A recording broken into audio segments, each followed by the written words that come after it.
Hello, everybody. This is Charlie and Nicole Hello, hello. and Beth, who you're about to meet on the podcast To Hell and Back. And I think most of you know, if you've listened to any of these podcasts, that the spirit of this podcast is to try to help equip people with principles and skills and ways to cope with going through hell in your life. And we have the honor and privilege to have Beth McCrae with us today, who has gone through one of those forms of hell, one of the worst, in that she lost her son in his young adult years to suicide a couple of years ago. And she's been bravely willing to come in, also because she knows this could be meaningful to people to hear about what she went through, what her family went through, and how she has coped in the last couple of years, how she has continued to move in her life, how she has managed to tolerate what happened and make sense of it, and what she's been doing. So it's work that's never ends, but she's going to give us an account of that. And really, this is a platform. This podcast, the next one, will go in more depth or breadth about it. So we'll be able to follow up on things that we don't get to today. And then we're also hoping to do one that would be the third one, probably, that includes her family members who have also gone through this. Her husband, her son, her other son, and her son's fiance may join us, and we're going to try to arrange that for the third meeting. So this is sort of a series to focus on this through Beth's eyes and her experience. And so, Beth, I'm already moved practically to tears just introducing you and saying that I really appreciate that you're willing to come on. I think it takes a certain spirit to do that and a willingness to realize that this might be valuable to a number of people. So thank you for joining. You're welcome. I hope that it will be. I hope that it will be. Yeah, I'd like to really second that. And I spent about 6 years, maybe a little longer, working at New York Suicide and Crisis Intervention Hotline. And I know that for a lot of all of the calls really that I took anonymously, but there was so much. There were oftentimes families of people who had completed suicide, and really just a sense of wanting to feel less alone. I think it's incredibly generous, courageous, and so important to give life and give a story to something that is so often just not talked about, and that has humanness and dignity and incredible courage. So I'd love to hear a little bit about you, Beth, since we are just meeting, and what you do, where we're speaking to you from, and the work that you do with Family Connections. Sure. Yeah, I am right now. I'm in Maine at my older son, my son Teddy's house. But I live in New Hampshire, so that's where I am most of the time. I have been working as a volunteer and a leader of Family Connections, which is a program run by NEABPD. And I've been doing that for since 2012. And I currently serve as the international liaison for Family Connections. So I work with a lot of people who are starting programs all around the world. And when Perry Hoffman was alive, we traveled all over the world, bringing Family Connections to different places. And now I'm also starting to co-lead another program that is from NEABPD called MSTR, which is Managing Suicidality and Trauma Recovery. And that is just starting, but I have already taught that class with a co-leader. And I also work on the Suicide Task Force with Sylvia Gelati from the New York State Office of Public Health. And we are working right now, actually, on putting together a resource list to post on our website for leaders, family connection leaders who deal with suicide during the class, which sometimes happens. So those are the things that I'm doing now. I did take a hiatus. I was on the board. Also, I was on the board for about 7 years, 6 or 7 years, and I stepped off the board, but I'm still doing these the classes. So for those of us who don't know, sorry, I was just going to ask just to tell us a little bit about what Family Connections is and what Family Connections does. Sure. So Family Connections is it's a 12-week evidence-based program. It was designed by Alan Frazzetti and Perry Hoffman, and it's specifically for family members and or friends or grandparents of people who suffer with emotion dysregulation, often borderline personality disorder. So people, there are programs, DBT programs for sufferers, but there was before this no program for family members. And even from my own experience, I know when Ross was struggling, I really needed help and I really wanted support and skills, and I really wanted to learn as much as I could. And I couldn't find, I asked, but I couldn't find anything until I just stumbled on Family Connections myself on the internet. So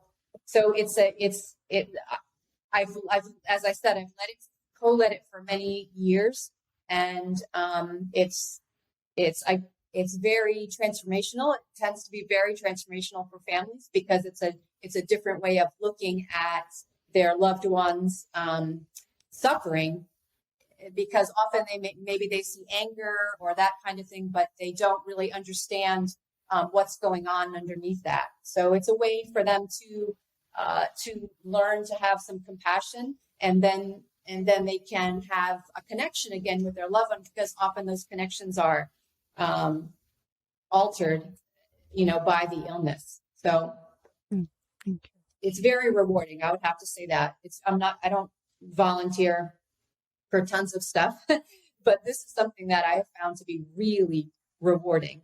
And it's if somebody was listening to this and they are interested in this and wondering if they have a family connection program near them somewhere, yes. What's the website? Where would you send them to learn about things like that? So you go to NEABPD.org, which is the National Education Alliance for Borderline Personality Disorder.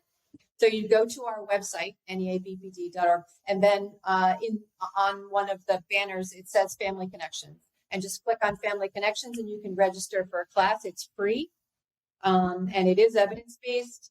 And we are doing them almost entirely on Zoom now because of COVID, and Zoom has been very effective. So no matter where you are, actually, you should be able to get into a class. There's a wait list. That's a problem because we need, we don't have enough leaders. So there is a wait list, but you will get on the class, and there are also resources that can be sent to you in the meantime.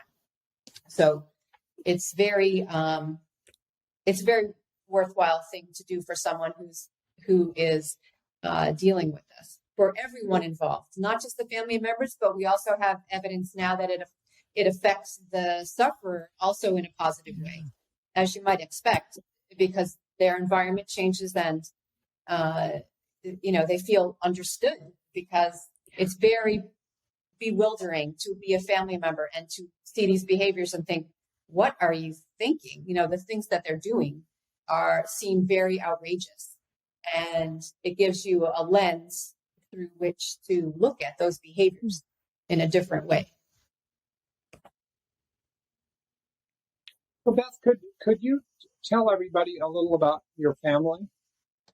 Sure. Who's yeah. So I have my older son. It's still, I have to say, it's still after all, it's still after this time, even it's hard to, how to word it, because I have one son now, and it's a very strange thing to say, but I have, my older son is Teddy. He is going to be 30 in September.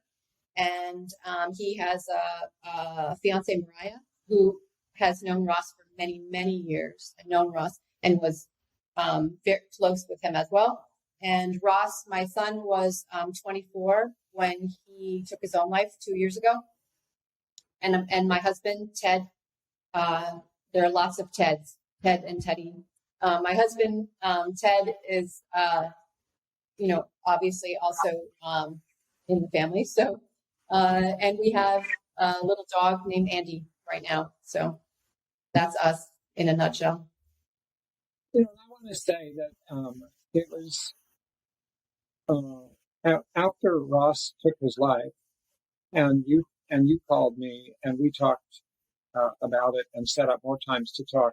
That also your husband Ted talked to me, got on the phone, which is not his typical style, to be reaching out in that way, though he was very wonderful to talk to. And then your son talks to me, and then Mariah talks to me. And within the course of a few days, I knew the whole family, and at a very rare and tragic moment. I mean, and it really brought me very close to all of you in a certain way, even though I didn't know. So it was sort of strange. And I just want to say that, the relationships included that Mariah, who sounds maybe like the most distant from the tree because she's the fiance, she had a very strong connection to your son, Ross. They seemed very close to him. She did. And so we were incredibly, Mariah, we were incredibly fortunate that she was part of she is part of our family, and she was incredible with Ross. She loved him. She, a lot of girlfriends, I think, because they were just recently engaged, a lot of girlfriends might have been resentful that Teddy, included Ross on. They did a lot of things together as a threesome, and that's not always something that girlfriends are going to be up for. And she always was, and he trusted her. He loved her. I asked her to take a class with him, and she did. When they were first going out, I told Teddy, I said, if you break up with her, I pick her. so she's very sweet. She's very sweet, and we were very fortunate. And Ross was very fortunate to have her in his life, for sure. Yeah. And she was from New Hampshire too, right? And and they would come up. They would come and visit both families, and so they spent a fair amount of time in New Hampshire, even though at those days they were living in Somerville, Massachusetts. Right. They did live. It's not that far, and they were in New Hampshire often, and so every time they came up, they would stop usually to pick Ross up and take him with them, and sometimes when he was able to travel, they would, he would hang out with them. So they spent a lot of time together, I would say. A lot of time. We were always very happy about that. It's just very happy to see him, doing anything.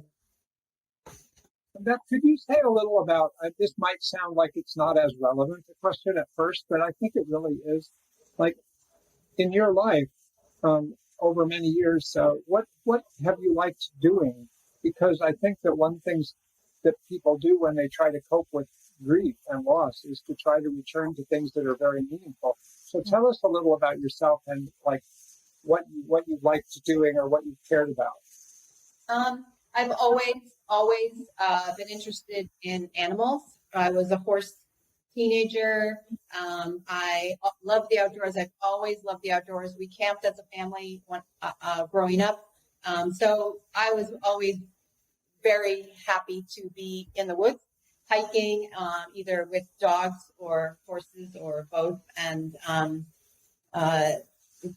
that's just something I growing up, I thought I would be the next Jane Goodall. That was my goal. Actually, that was my goal. And I wanted to go to Africa and, those kinds of things. So that was what I did. When I, in school, I thought I wanted to be a veterinarian, but I changed partway through, and I got a master's degree in behavior genetics, animal behavior. Basically, I studied wolves. So a little bit like Jane Goodall, but and then I worked as a behavior consultant for veterinarians. So when we lived in Pennsylvania, I worked as I had a referral practice. I started at University of Pennsylvania and then had a referral practice for local veterinarians. So it was for animals that had behavior problems, mostly aggressive dogs, fearful dogs, things like that. So I did that for a very long time until we moved to New Hampshire and I had kids and that kind of thing.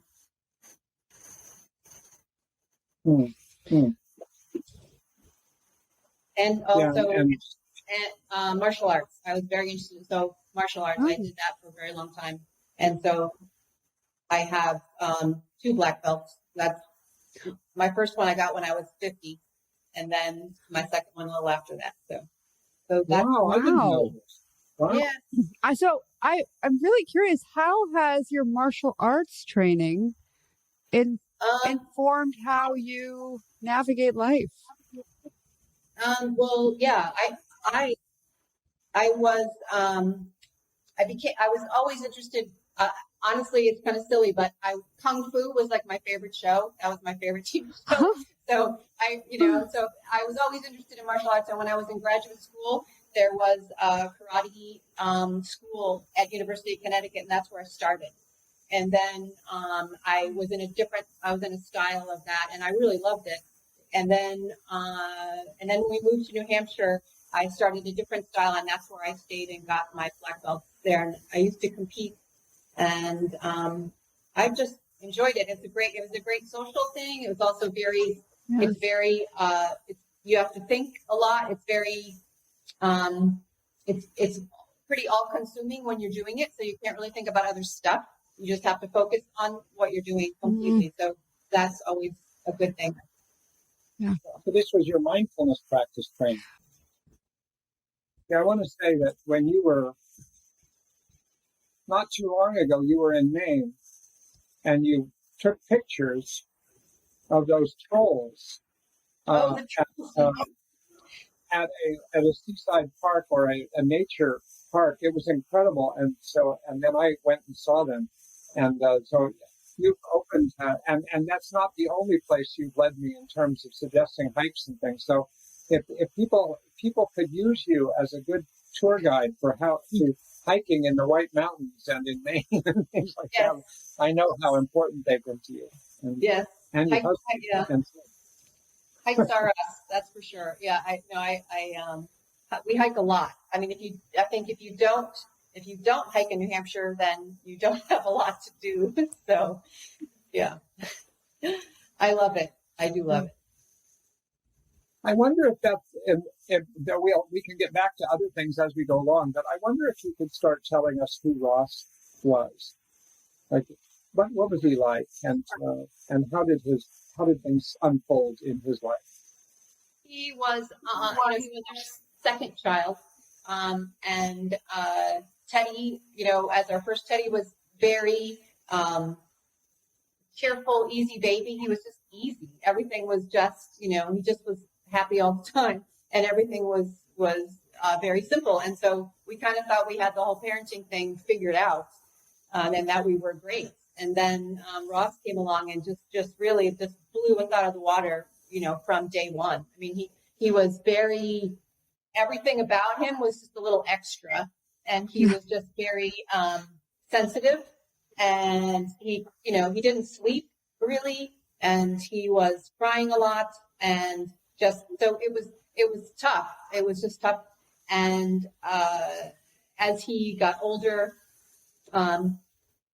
most things were just a little harder with him. Although I have to say, we all often said about him, he could no one made us laugh harder and no one made us cry harder. He was both those things, because his personality also was very big and very infectious and very enthusiastic, and just he was just all in and very intense about the things that he did. So it was challenging. We traveled with them a lot. We traveled all over with them, and it was fine. I mean, I had trouble just getting clothes on him. He was not just emotionally sensitive, he was physically sensitive. So every single picture I have of him from kindergarten is in the exact same outfit, because I bought 5 of them, because it was the only thing he would wear. It was just a very soft, plush outfit, and that's the only thing I could get on him, unless I pinned him down. So it was those kinds of things. We just learned how to deal with that, and at growing up, sort of the punishment du jour of that time was timeout. You were supposed to put your kid in a timeout if they did something, and we'd put Ross in a timeout, and he'd just be like, "Bring it on!" I mean, he'd stay there all day. He wouldn't. You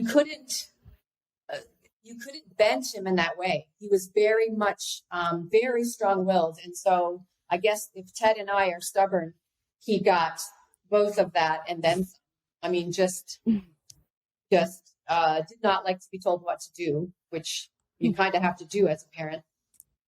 So it was like that pretty much always. And when he got to school, it became, even more so. I mean, I'd drop him off at school sometimes, and sometimes I'd be driving home and I'd get a call on the way home, well, Ross just did this, because if he got along very well with some teachers and other teachers, if he felt that they didn't like him, then he would not like them more.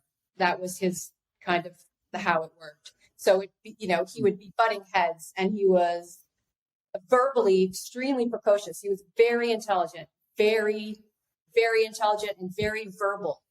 I'd say, like, gifted verbally. So from a very young age, the things that would come out of his mouth, teachers, I mean, they weren't all nice, and he knew how to push people's buttons, and teachers would sometimes, get down on his level and be debating him. And I would say, you can't do that. I mean, I don't debate him because I'll lose. So it was like that a lot. And he had very intense interests, and which we tried to follow, because he was different, and I knew that. And for instance, one of his prized possessions was a dress that I bought him. He did turn out later, in his later life, to be gender nonconforming. And I got him this dress from a young age, and he loved it. And if we had, he would always identify with female characters in video games, always female. And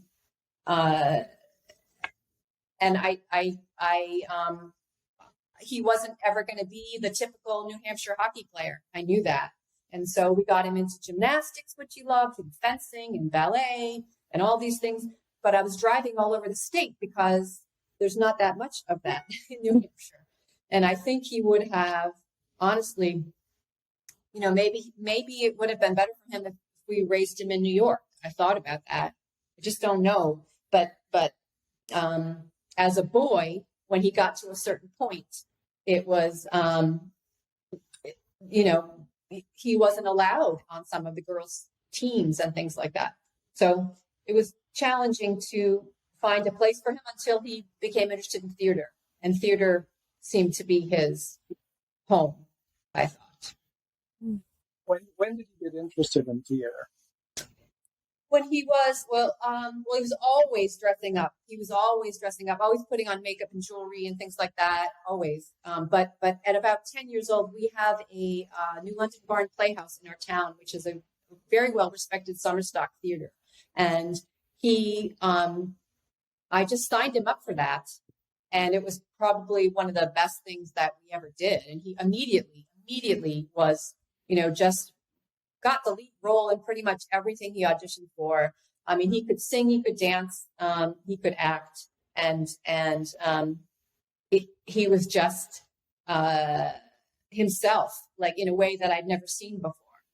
And I asked him about that one time. I did ask him about that because he was eventually he was in professional theater. He had a manager in New York, and he was doing, big shows with lots of people. And I asked him because he was anxious outside of that. And I said, what, how can you do this? How can you stand up there and sing or, act in front of 500 people? And yet when you come off the stage, you seem anxious.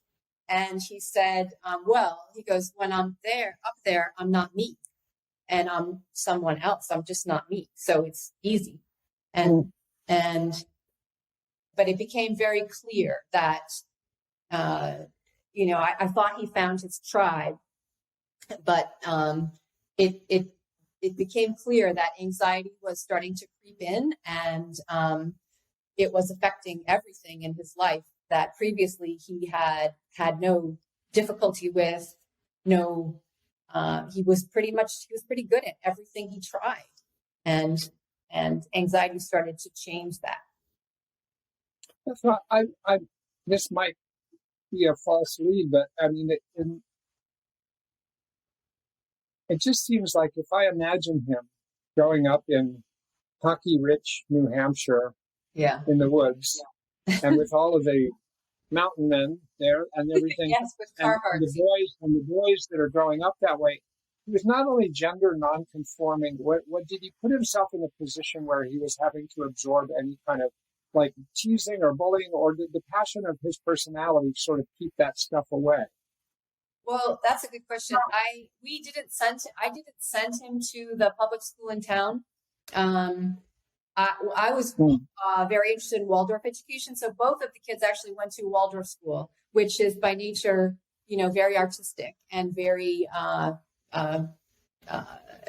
It's different. It's a different kind of education, and so he escaped that at that time. Although he was still different in many ways. And then when he got to middle school, I think he experienced some of that, but he was very charismatic. And so his best friends were most of the most popular girls. So he had this group of very popular girls who I think kind of buffered him because the guys, wanted to be friends with them. And so they couldn't really make fun of Ross. So I think not all the time, but I think a lot of the time that protected him. He was very much in that group. Although internally, he started to really suffer just with his own thoughts about himself and realizing that, there was something very different about him. As a parent, in 6th grade. Yeah, as a parent, when he started to show these signs of anxiety and you started to notice them, what did you make of that? How did you interpret that? Well, the first thing that we saw with him was OCD. So we saw signs of OCD. So I didn't know. I didn't know what to do exactly, but I just started to learn I thought that was the main thing. So I started to learn everything that I could learn about OCD. I had like a little library about it, and I was calling people and trying to learn about OCD, and also trying to, encourage him to see if he would see a therapist.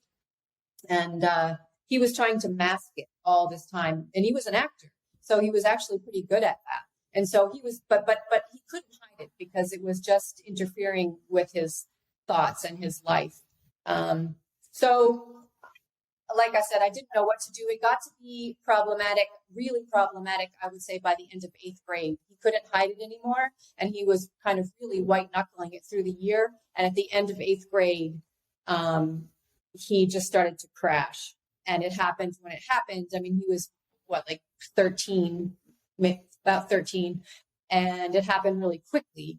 And I was trying to talk to his friends and trying to figure out, what to do, but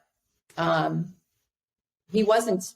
And I think also part of the problem was my husband and I weren't on the same page with it, actually. And I wish that we were at that time, but we weren't. I just had a strong feeling that something was very wrong. And my husband kind of thought that it was a phase, or that he would get better, or that, it would be okay. And it wasn't at all. And so that wasn't helpful either, I don't think. When you say, sorry. I'm sorry. No, I was just going to ask you about the OCD. Like, how was that expressed? What were the signs of that you saw? Lots of things. He started to, his eating also became a little bit disordered, I think, too. He came home from school one day and said to me, because he's hanging out with girls, right, in the middle of school girls. And he came home and said, some of the girls, they only have an apple for lunch. That's it. And I said, that doesn't seem like very much, And then I noticed that he was starting also to restrict his calories and exercise excessively, and also getting ready. Getting ready to go anywhere was just horrific. I mean, we were always late. It took forever. Brushing his teeth. I mean, everything, and fiddling with his clothes all the time, especially on the way to school. So it was very difficult to watch, and I wasn't sure what to do about it. He was still managing to get himself to school, but it became very challenging. So when you said earlier that, when he was starting when he was about 10, that theater became this big thing in his life. yes, Did this level of anxiety or symptoms that he was having, would it crash into his theater life, or did he keep that up? Was that a preserved area that he kept doing? he kept it up. I'd say it started to interfere. It did start to interfere. We started to notice he started to have some kind of nervous tics that we saw.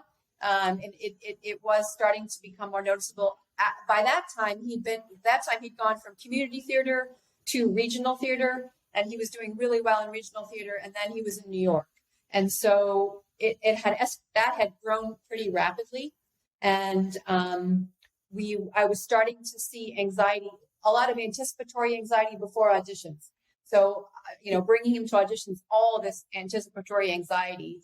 And then when it was over, he would be relaxed. And we tried to talk to him about it, but he was getting irritable, but he was also very determined to just stay the course. And we tried to pull things back and slow things down. But at this point, there was a lot going on in his life. And yeah, the acting, it did affect his acting. It did. This kid was a force of nature. I mean, absolutely. That is the word that I use. He was absolutely a force of nature, and so persuasive. I can't even tell you how so persuasive. Sometimes he would talk to me about something, and you'd start to, this thing that obviously wasn't a good idea. And like I think we should move to Singapore or something. And after a little while, you start to think, maybe that is a good idea, because he was just he would just give you all these reasons. And his friends would say the same thing, that he was incredibly gifted in that way. But, I don't think that ever, I don't really think his level of intelligence was a huge benefit in the end. I really don't. As a matter of fact, I don't, because I think he tried to think his way and learn his way and out of these things that he couldn't do he couldn't do it on his own, but he tried. And it was it was very difficult to try to get him to do something that he did not want to. I think that you're describing him having very high verbal intelligence, and I'm sure if he was tested that would show up. And yet he was using his intelligence.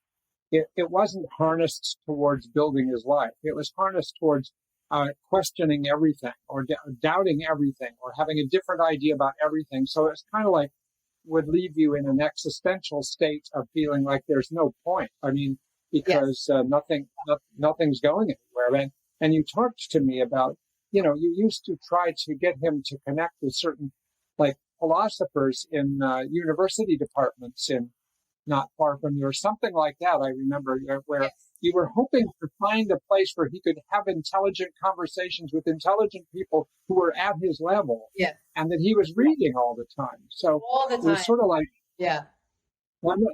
so his intelligence, in retrospect, it looks like maybe it actually did him harm, but I don't know about that. It's just he was already struggling, and his intelligence was probably a way of trying to bail water out when water was collecting in the boat. So I think the only thing I want to say before I forget about is that of everything that affected him, his social anxiety. The social anxiety was the thing that impaired him the most, I think, because he wanted to do these things, but he would go out in the world, and it was like a tangible thing. it was almost like another entity. That anxiety was so tangible, and it overtook everything else. So that was, I think, the thing that was the most difficult, the social anxiety. Yeah, that's what I was going to ask you about. How similar were his self-perception and the perception of other people in terms of this force of nature that's so persuasive? Was he able to really take that in and appreciate that? It sounds like he knew he was smart. He knew he had some charisma, but this anxiety and some of the insecurity in getting ready, what was he thinking?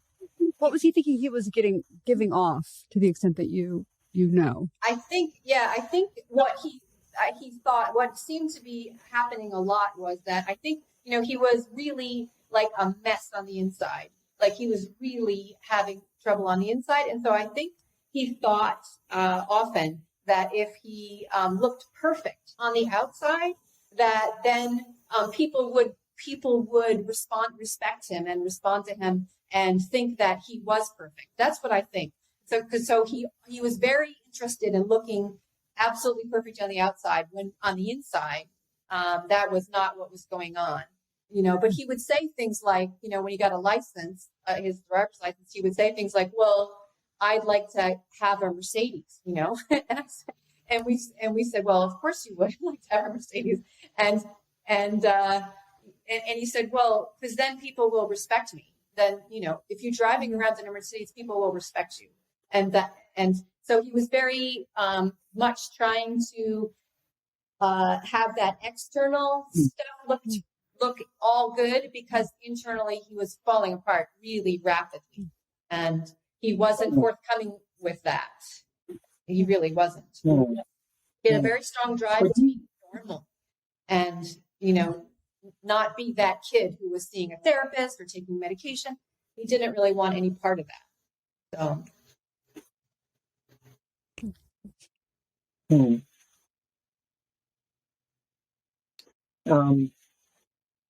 What was I going to ask before?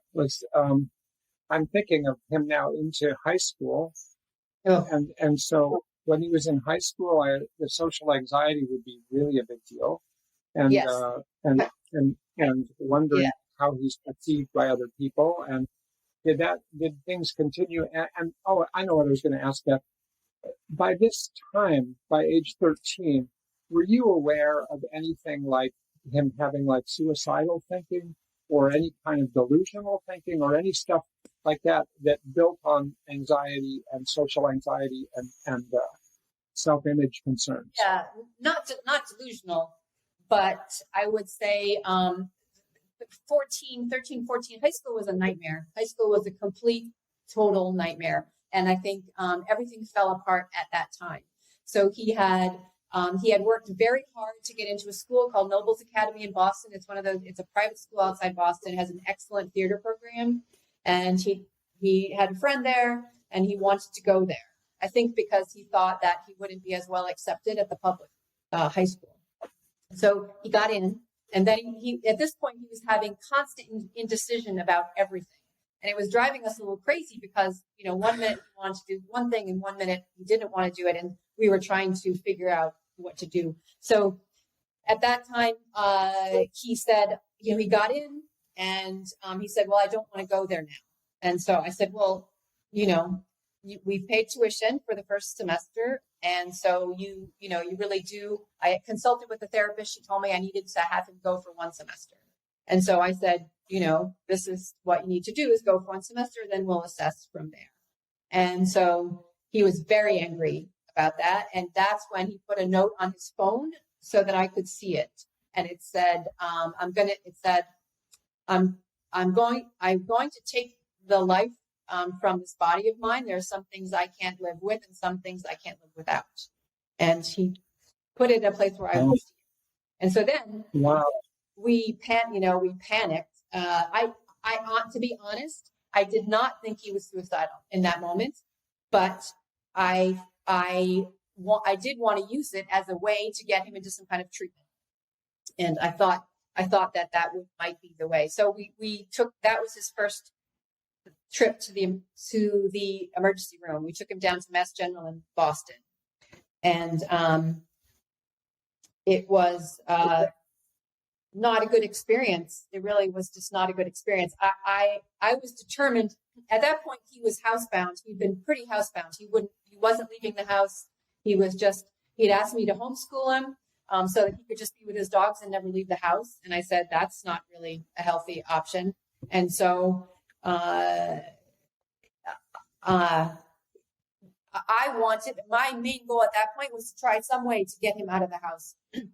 I thought if I could get him out into the world somehow, that he would get used to it and get better. It was very simplistic, but that's what I thought. And so he was admitted into a lockdown situation in Boston, and he was there for several days. And after he was there for a little while, it wasn't stressful for him. And he said to me, I could stay here. And I said, well, you can't stay here, because it felt safe to him. It was just, he didn't have to do anything, and it was very supportive and all that kind of stuff.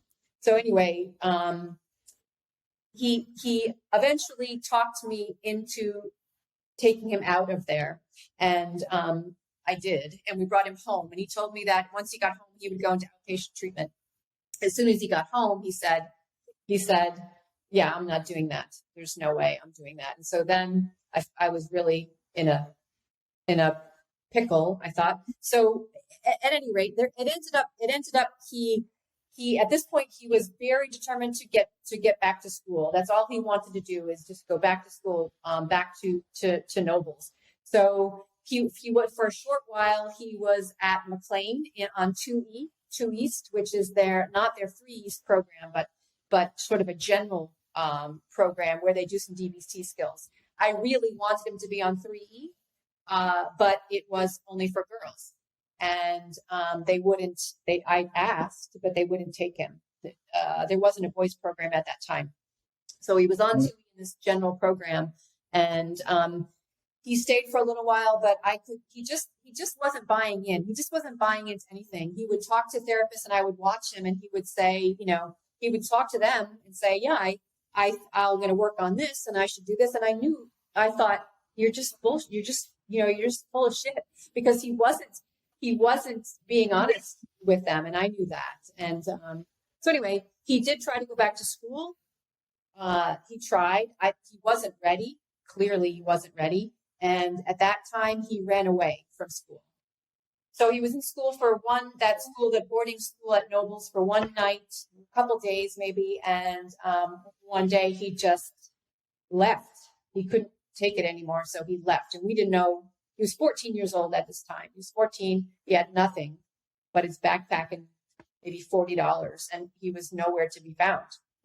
And the campus is huge. It's got, a couple hundred acres of woods, and they were searching. So they started searching for him with dogs and helicopters. And it was Ted and I were just walking around shell shocked. Like, I didn't know if he was dead or alive. We didn't know. And then they started talking about dredging the river behind the school. And it was just very traumatic. And finally, the next day, he just stepped out of a vehicle where he was hiding on the campus that they had searched. And he knew they were looking for him. And he just hid from them, and was actually sort of a little proud of being able to outsmart them. This is kind of what he would do to make a statement. So anyway, that was kind of the beginning of, we knew he had to go back into lockdown, and then we had to do something else. And he was very angry with us. He said, I did this to make a statement. I knew that I couldn't be on my own, but, I just wanted to let you know, this is how I feel. So, at that point, he said anywhere we sent him, he would run from. He just told us flat out, no matter what you do, I'm going to run. I'm not going to go where, what you want. By that time, Beth, it just seems like whatever else he was, And of course, there's a lot of mystery about who he was because he wouldn't really engage with somebody and talk about his inner life and what things were going like. He was not, but he had an identity of, I can outlast you. Yes. I can outthink you. Yes. I can out-talk you. And if you punish me, I can outdo you. I can punish myself far more than you can punish me. It doesn't do a thing to me. Am I right? I mean, there's a certain special quality that makes him tenacious. Yes. But it was tenacious in beating out everybody else. Nobody could win. He was relentless. He was very relentless. But I often thought if he could direct that amount of determination towards helping himself, he would have been fine. But he directed it against himself often in the service of making a statement to people who were trying to tell him what to do or tell him, you need help. I mean, and at that point I had no skills whatsoever. I was just trying to make it through the day. And I didn't know about DBT, except for that little bit at McLean. I didn't have any skills that were taught to me. And we were losing connection with him because why would he talk to us? And it didn't seem like we were listening anyway. Mm-hmm. And so at that point, there was a therapist associated with McLean who told us, well, there are these great programs in Utah and you can, send him there. And I thought he was out of his mind. I said, he's 14 years old. Do you think I'm going to send him to Utah? And he said, well, it really changed my brother-in-law or something like that. And so we didn't know what else to do. And there was no place else that we could bring him where he would stay. And I thought, and I didn't think we could bring him home. So we did. At that moment, within 3 days, he was on a plane to a wilderness program in Utah, which was the beginning of more problems. So that it all happened, looking back on it, I was panicked. It all happened really fast. And it seemed to happen really fast. And all my decisions, or our decisions at that point, they were based in fear. They were based in desperation. They certainly weren't based in any well thought out, kind of thing. I mean, I was making phone calls and trying to assess what to do with different people, but I certainly didn't feel like we could bring him home. And I just absolutely did not. At that point, I had no confidence in my ability as a mom. I just felt like I'm not doing it here. This is not working. No matter what I do, it's not working. So maybe there will be a chance for him to have a life if I can find somebody else who can help him. And that's what we did. And so, within 3 days, he was on a plane with 2 guys from a crisis intervention program going to a wilderness place in Utah. And this must have been terrible for you guys. At first, when I saw him, he looked at me when he got in the car. There are looks that he gave me that I'll never forget. And one is when he got in the car to go, and he just looked at me. And at first, I felt relief a little bit. I thought, okay, maybe now he's going to be on a path to help. And he got on the plane, and every place he went, no matter if we sent him to a place, every place he went, he made a statement there or had an impact. And like most of the time, like no other kid had done in those programs. So, and not for his benefit. I mean, in those programs, you write letters to parents. He worked, and that's part of your way out, right? And so he would write other kids letters because he was a good writer. So he wrote their letters, to their parents saying, yeah, I've made some mistakes and I really need to work on this. And then they'd go home and he'd be sitting there. And that happens in every program he went to. Oh my God. Helping other kids and hurting himself. So and as soon as he was there, as soon as he got there, I thought, oh my God, what have I done? Like, what have I done? And I was on the phone. I mean, it was freezing cold. And I was thinking, what are you doing with him? I had no idea what this was about. And they thought I was just like some, a really over anxious parent. It was like -10. Yeah, I was anxious about that. So it was just, looking back, we were very vulnerable, and in those kinds of programs, in those kinds of programs, you encounter people who act like they know what you should do. Yes, as absolutely.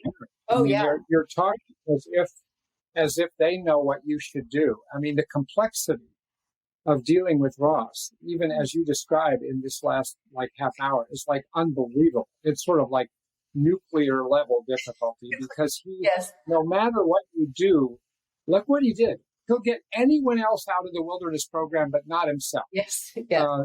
That's a remarkable thing. He's taking his talents and helping these other kids get out, but he's also making a statement. I will not play by these rules. I will not go where you tell me to go, and I will not succeed at this, even if I have to stay here forever. I mean, it's sort of like, and then you have these people that are going to tell you as parents, here's what you should do, as if there's a formula for this. Yes. That's what aggravates me about these situations. Yes. And I'm not faulting those people, because I've probably known people in those jobs, and they're very hard jobs. Yes. But it's when you hear it from your point of view as a parent who's trying to do everything you can. But of course, we weren't raised as parents to know how to cope with this situation. This is a 1 in 1,000 situation. Yes.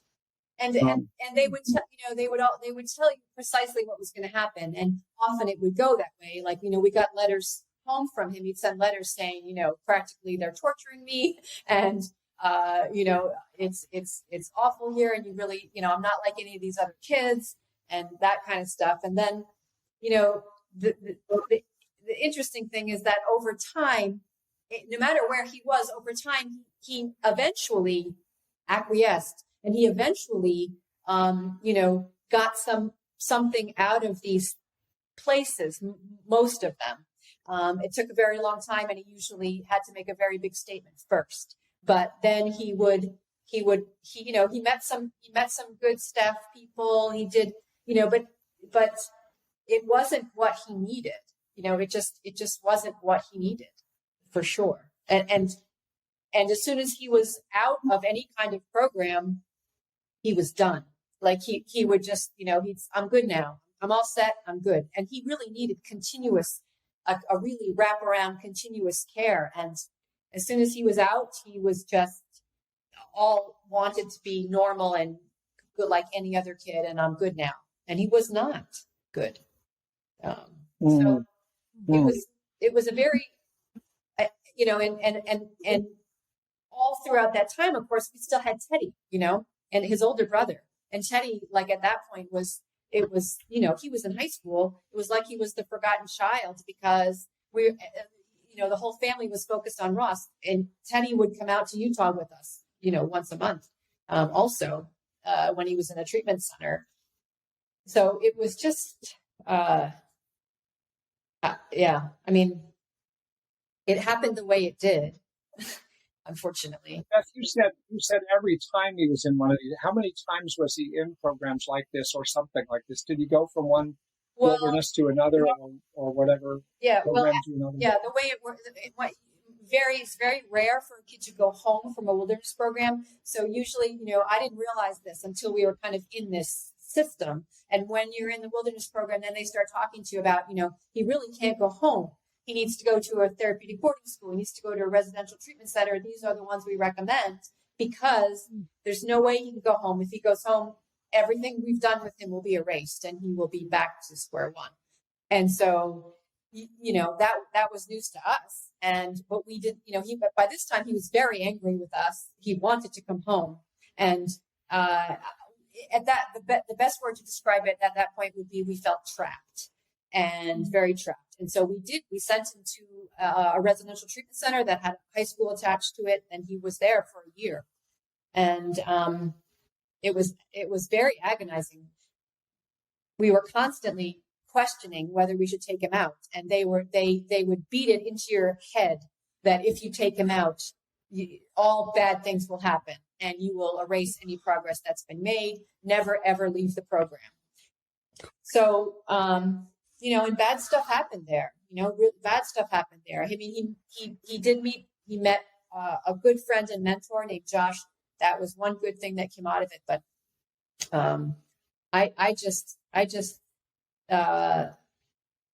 you don't know what you're getting into, really. You don't know what you're getting into. And I would just think, people need to be really, really cautious about that, because once you're in, it's very hard to get out. And you sign away all of your parental rights, basically. You're signing over, it's essentially like you're signing over your kid. And they're telling you, you're not a good parent and you need to be tougher and there needs to be accountability and all these things. And, as you know, I've met that person, Josh, who was a friend and mentor to Ross at a later stage of this story. And he sent me a book recently that he's written, and you probably have seen it. It's called something like Bang Your Head Here. It's like, bang your head here. It's like, it's for parents. I mean, it's like, because he really had an understanding, and it's a very smart book. Yep. I think. And actually, Josh is a remarkable human.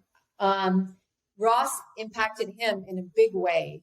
And actually, Ross is one of the main reasons he left that residential treatment center in Utah.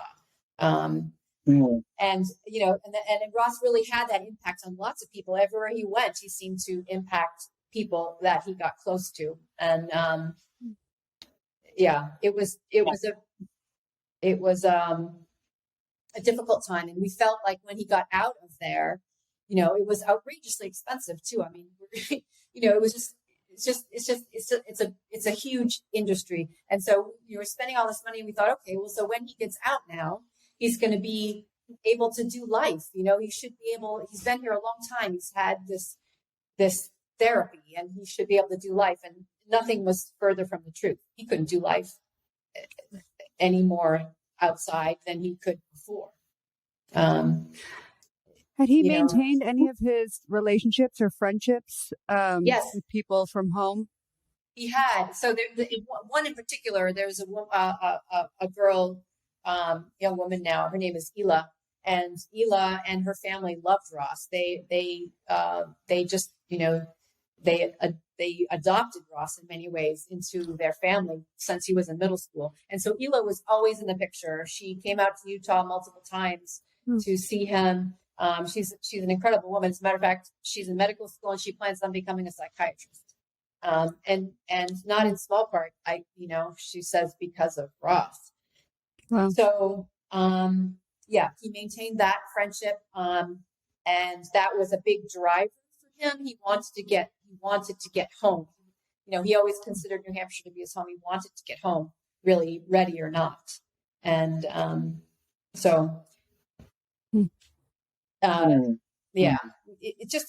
was a very, very long, journey. And when he left there, he went to a small progressive boarding school in Massachusetts called Buxton, which was a great school actually. And he was there for, he wanted to go there. He thought that he was okay. He lasted one semester there and it started to fall apart. His anxiety certainly wasn't any better than it was before. When you're in a residential treatment center, there's such structure around you. It's like you do this at 10, you do this at 11, you have lunch now. It's very structured. And you're also with all other kids who have lots of problems, often sometimes worse than your own, maybe. And so, he thought if he was okay there, he'd be okay outside, and not at all, just not at all. So, he. Oh, sorry. Go ahead. No, go ahead.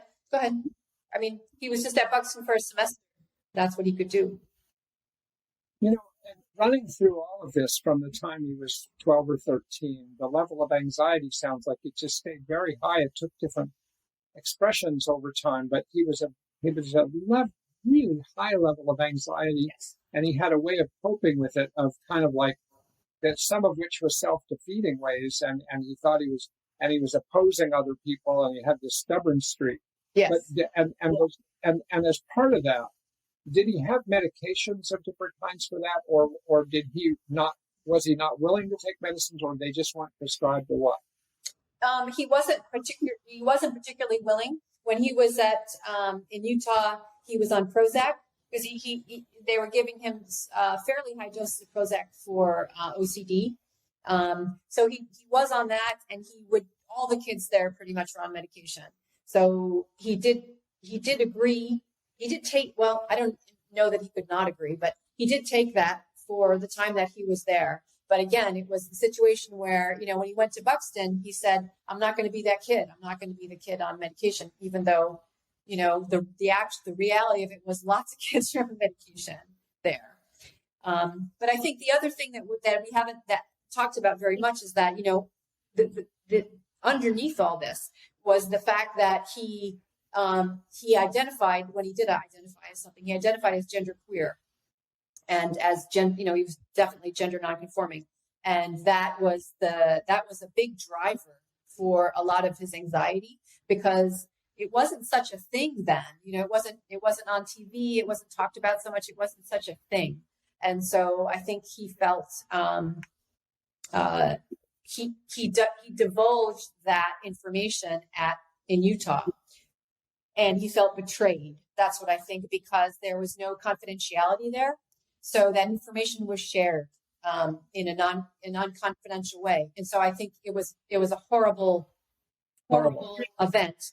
He self-harmed that night severely, and I flew in that evening. It was just awful, and so I think from that point, that was a critical point. I think from that point forward, he figured, there's just parts of yourself that you don't share, and you just don't do that.